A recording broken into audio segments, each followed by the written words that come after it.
And I think that's important for people to know. And it's important that we heed the advice and instruction that is being provided today. So there are some things that I want to detail from the city side. And as Ms. Faith Payne previewed, we have some other agencies that are going to speak and provide critical information to our residents.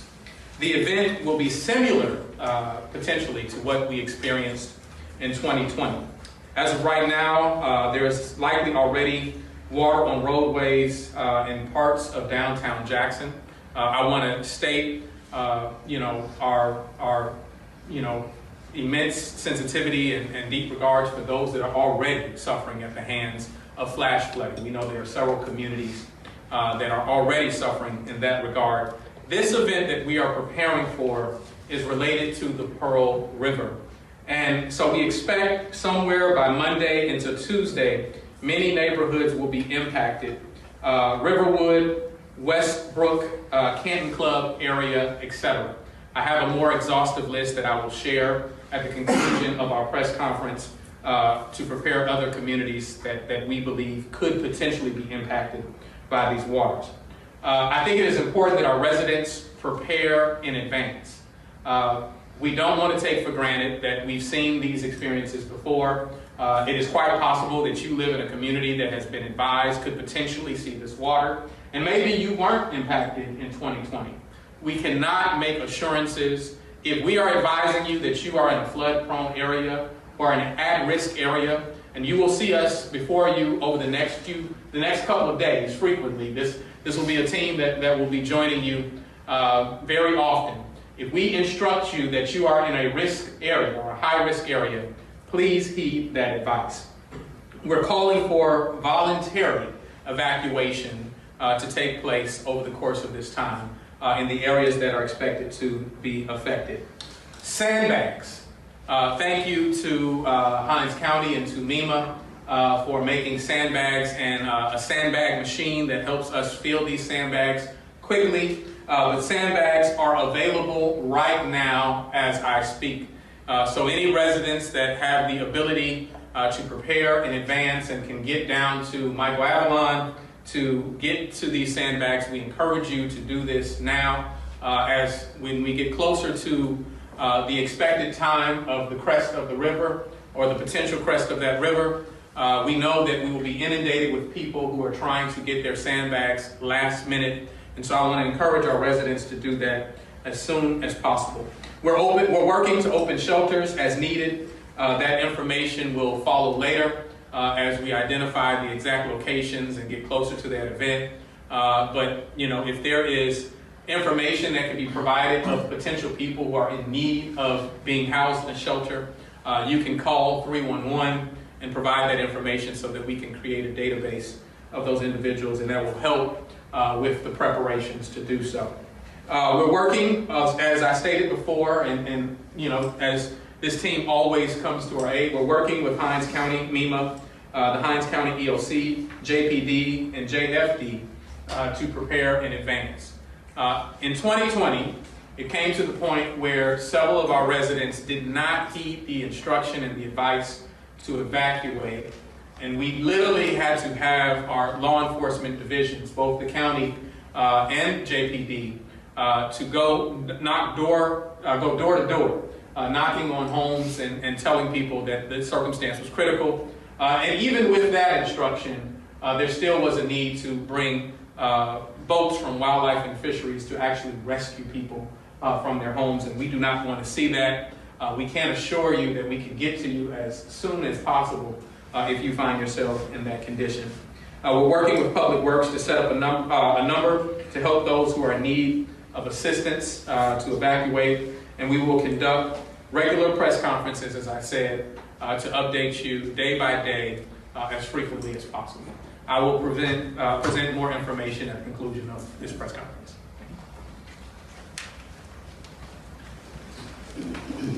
Good afternoon, Joey Perkins, Hinds County Emergency Management Director. Just want to reiterate what everyone else previous has said. We're working with the City of Jackson, with MEMA, with the Weather Service, to coordinate the event, to provide the resources that are needed to assist. Again, we'll be monitoring the weather closely. We would like for everyone to be prepared. If you need to evacuate, you need to evacuate.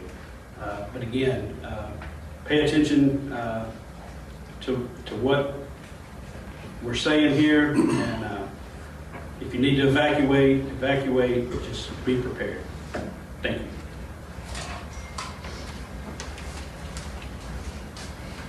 Good afternoon, Cleopa Sanders, Jackson Fire Department. As everyone has already stated, and as the mayor has so graciously stated, the Jackson Fire Department, we're actually here to coordinate, to provide the support for our citizens during this time.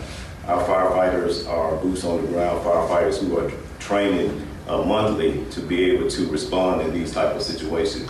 Just like it says on the side of our apparatus, it says always ready. So during this time, we hope that our citizens take the initiative to evacuate while volunteering.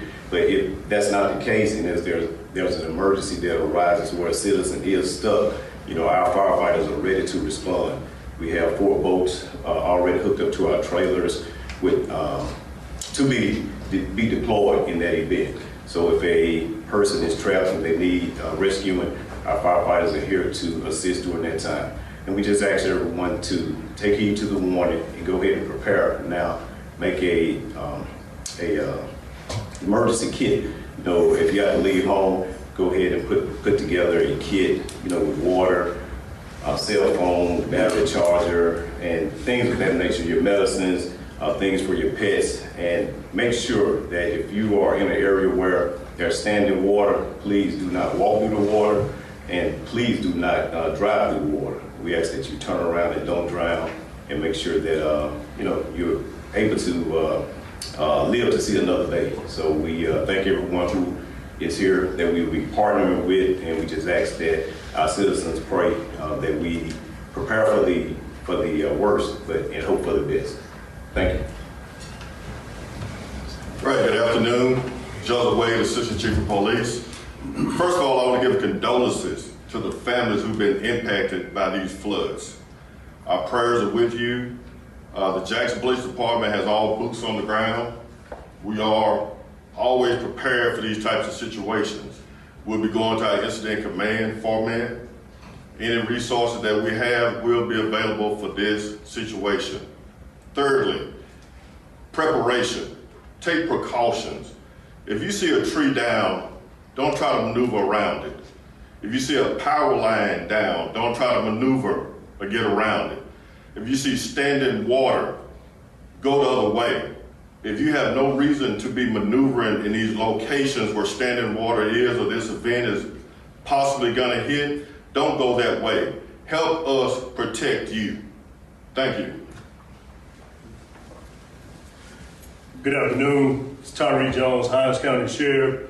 We are also working collectively with everyone regarding the response to these events that we are expecting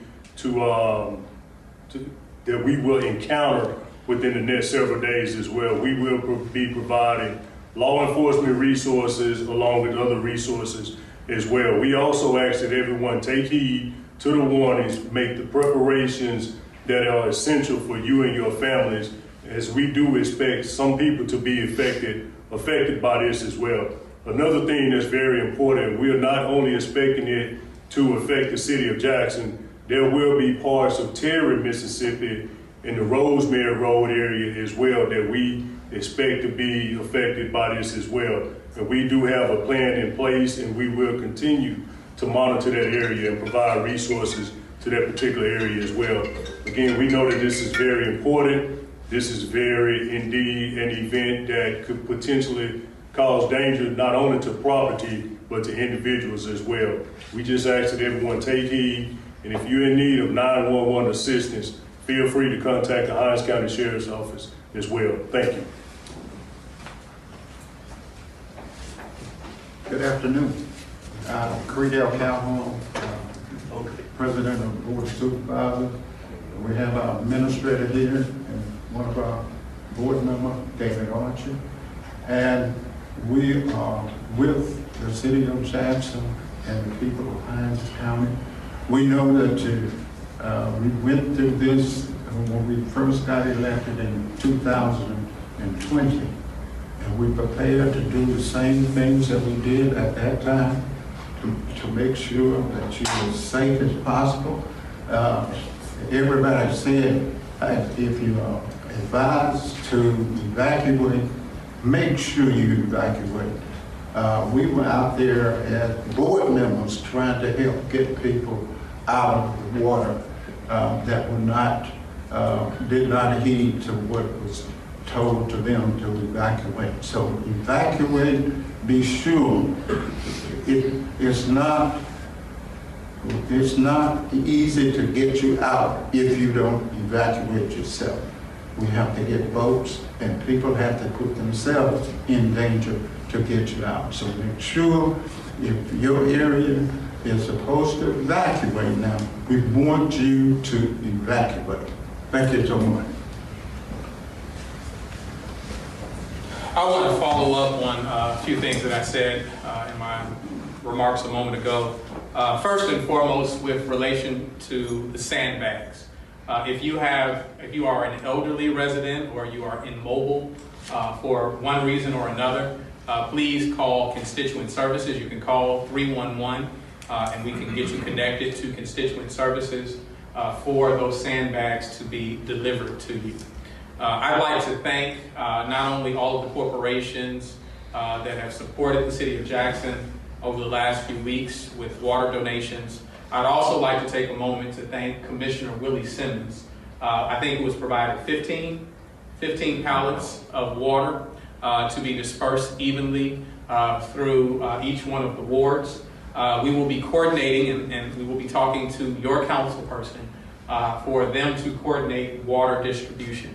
Right now, as constituent services has been the primary entity within the city distributing the water, the priority in this moment is the distribution of sandbags. And so we ask that you coordinate either with your council member or make a plan in order to get the water, as they will be working to distribute sandbags to individuals who need them.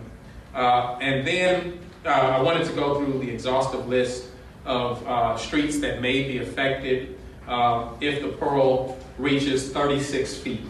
Those communities or those areas are Annie Street, Beasley Street, Beatty Street, and Rankin Street at Silas Brown, Canterbury Court, Cannon Club Circle at Sedgwick Drive, Cannon Club Circle North on the east end, Congress south of Silas Brown, Cypress Trail, Deer Trail, Dumbarton on the west end, Foxborough, Galilee Street, Greenwood at Hardy Creek, Gum on the east end, Harold Drive, Hines Street, Hudson East End, Julian Street, Lindy Air Trailer Court at Creek, Martin Street, and McNutt Street. Those are the streets that we have right now. We will post this list on the city's website and make it available to you. And before we open up for any questions that you may have for any of the individuals that have appeared before you, I'd just like to thank MEMA, thank the Weather Service, thank our fire department, our sheriff's department, thank JPD, thank our constituent services division, our public works department, so many, Hines County ELC, our board of supervisors who have all come and rallied together. I got you, you can join me. Rallied together in order to prepare in advance for our residents. Our early preparation is key in not only saving lives, which is most important, but saving whatever potential property we can as well. David L. Archie, Hines County Supervisor, District 2, and I think one of the things that we did miss is the fact that people must have somewhere to go under these conditions. And we're going to ask that all the surrounding counties or cities that perhaps are providing hotel space or motel space, Hines County just signed its emergency and I think the city signed their emergency on yesterday. So we forbid those motels and hotels from price gouging. And so we're going to ask those properties that are taking people in under these conditions. There have been an emergency here in the city as well as the county, and hopefully there will not be any price gouging. And if there is some price gouging, we will speak to the Attorney General concerning that matter. So we're just going to give you a fair warning on that matter. Appreciate it. I think that was an important note. We ask that our hotels be good corporate citizens at this time and support the needs of our residents.